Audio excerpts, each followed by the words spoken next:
Olá pessoal, vamos agora para a nossa última aula sobre o assunto Assembleia Geral de Credores no nosso EAD de Recuperação Judicial e Falência, certo? Eu não vou falar mais meu nome porque todo mundo já deve estar cansado de saber, todo mundo já deve estar enjoado de falar olá, eu sou o professor João Alberto, enfim, você já sabe quem eu sou, tá ok, certo? Olha só, a mesma lógica que eu usei para falar da recuperação judicial, eu vou usar aqui na falência, certo?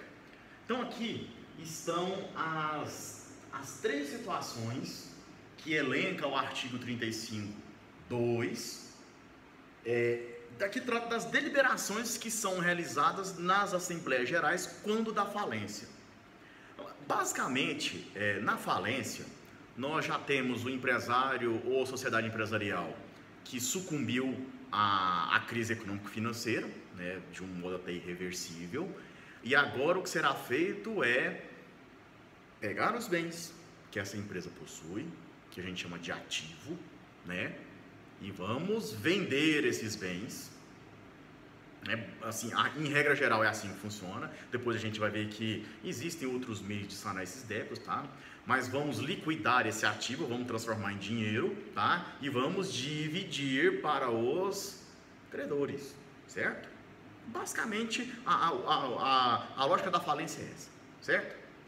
A Assembleia Geral, ela vai se reunir basicamente para tratar desse assunto, né? Que aqui é constituição do comitê de credores.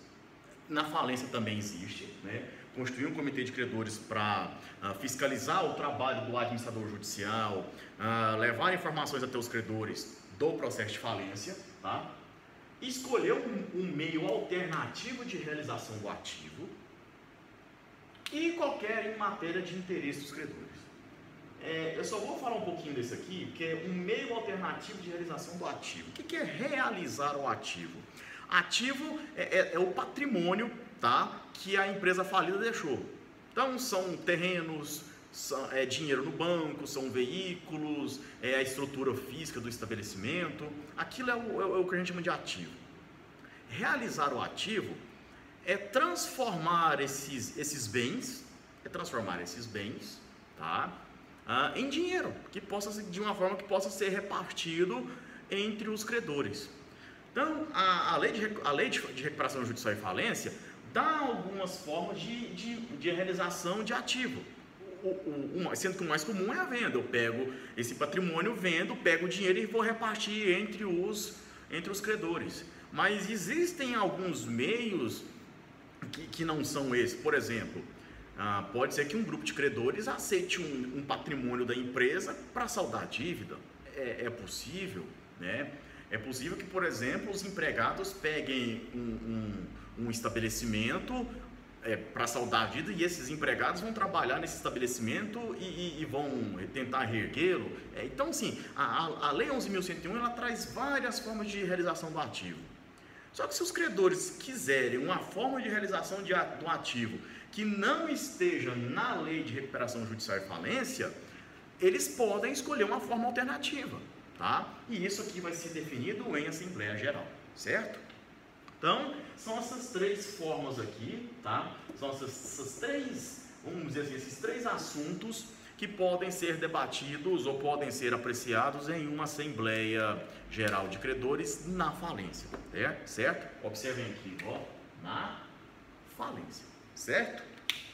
Qual é o quórum dessas três deliberações aqui, ó? 38, 41, 42 e observem que houve uma mudançazinha aqui, ó. Porque o artigo 45 que estava nesse lugar aqui, ele desaparece.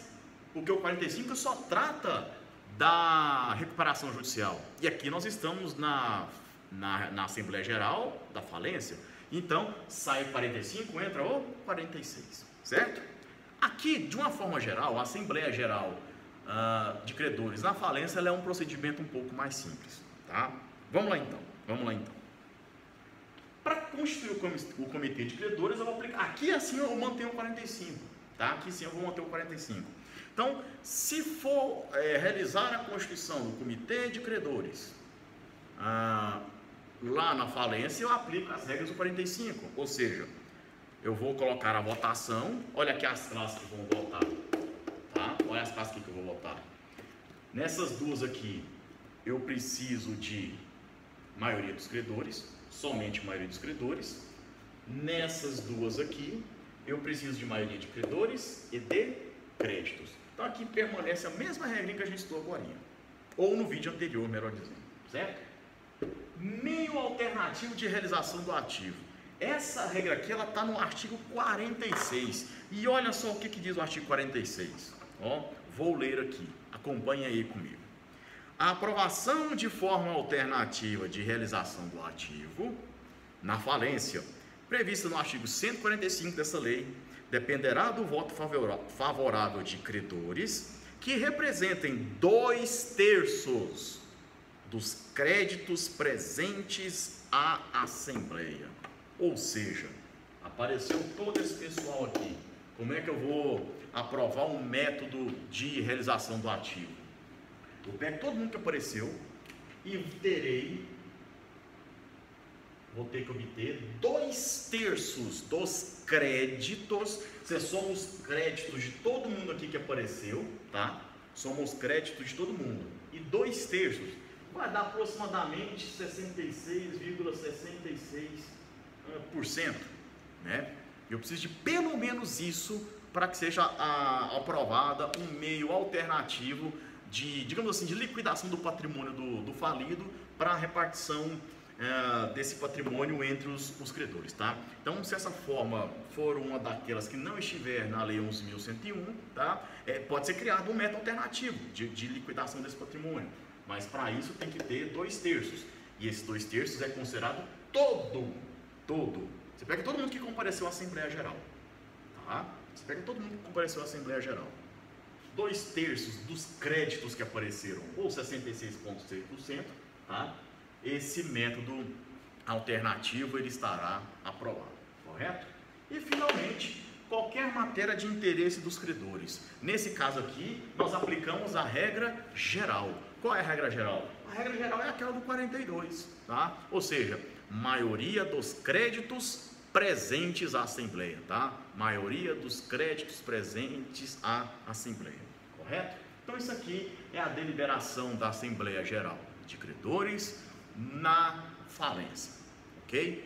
Então aqui eu encerro o assunto Assembleia Geral de Credores. O que não significa que eu não vou mais falar em Assembleia Geral de Credores. Não, eu vou falar sim um pouquinho sobre ela ainda, tá?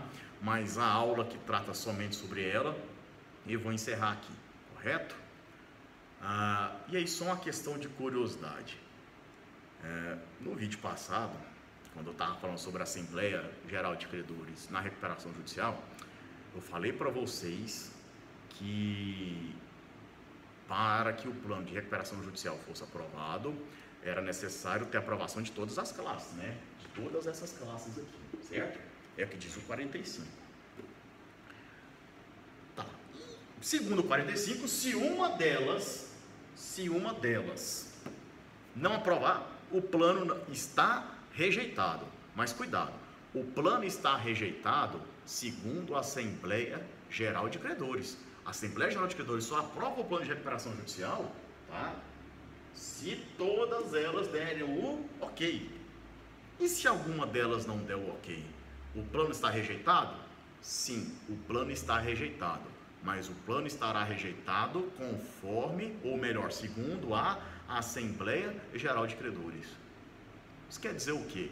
Será que existe alguma forma de aprovar um plano de recuperação judicial com a recusa da Assembleia Geral de Credores? Será que existe isso? Será que é possível? É possível isso? Pois é, nos próximos capítulos nós veremos essa possibilidade, ok? Chega por hoje, tá? Chega por essa aula, tá? Essa questão que eu levantei aqui, eu vou responder mais adiante, tá?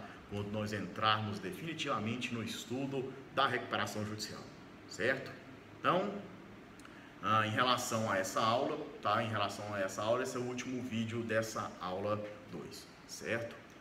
Qualquer crítica, qualquer sugestão, qualquer apontamento, entre lá na página do EAD, deixe lá sua sugestão, sua crítica, seu elogio.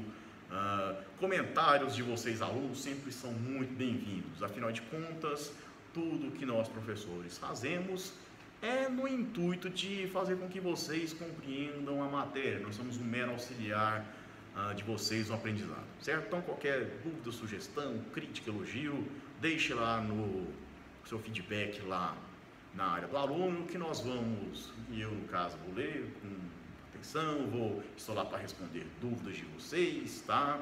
E é para isso que serve a figura do professor, ok? Então, aguardo vocês nas próximas aulas, ok? Grande abraço a todos e bons estudos aí!